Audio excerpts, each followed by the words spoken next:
I want you all to check this out. Oh my goodness, take a look at him. He is a resident of the Oklahoma City Zoo, and this week the zoo's 8th caretaker took over their Instagram, and we are all loving that they did. And as you can see, Finn was fascinated. Definitely ready for his close-up. Kind of looks like you. What do you think of this?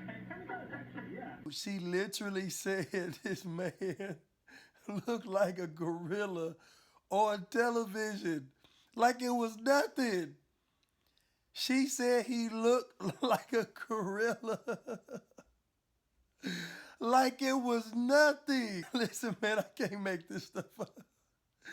She said this man looked like a gorilla on television, like it was nothing. And he's so afraid to lose his job, he had to agree with her. Now I want you all to listen to this. I'm here this morning because I want to apologize not only to my coworkers, but to our entire community. I said something yesterday that was inconsiderate, it was inappropriate, and I hurt people. And I want you to know I understand how much I hurt you out there and how much I hurt you. I love you so much, and you have been one of my best friends for the past year and a half, and I would never do anything on purpose to hurt you. And I love our community, and I want you all to know, from the bottom of my heart, I apologize for what I said. I know it was wrong, and I am so sorry. Oftentimes you hear me say that racism only affects black people, and here's an example why.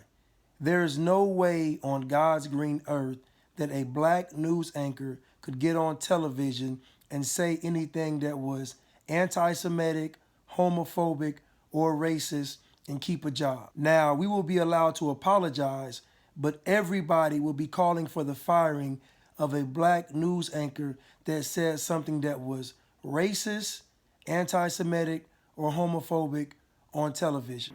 Alex, thank you very much. And It's about to open up the oven. Uh-oh. I do appreciate your apology. Wrong move. I want to let everybody out there know that Alex is one of my best friends. I mean, we do what we do here, and you know, it's not as if we see each other here and then we leave and we go home. We talk every day, or almost every other day.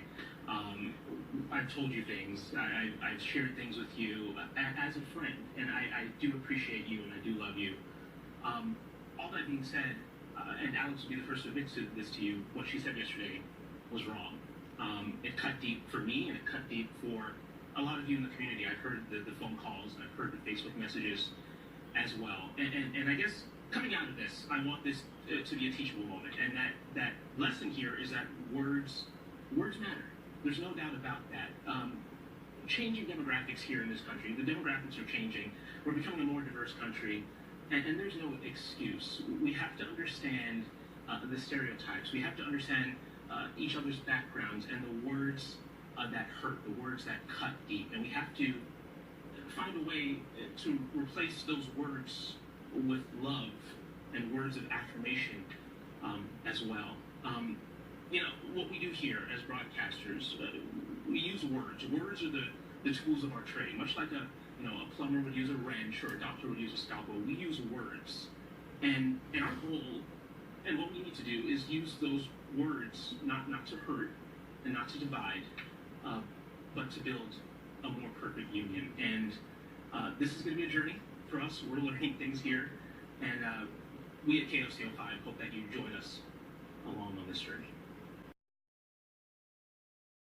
Once again, we see that certain groups have the complexion for the protection to get the collection. He had to accept her apology so she could keep her job. And a brief side note, it was very difficult finding the audio of her actually saying that he looked like a gorilla. It was very difficult.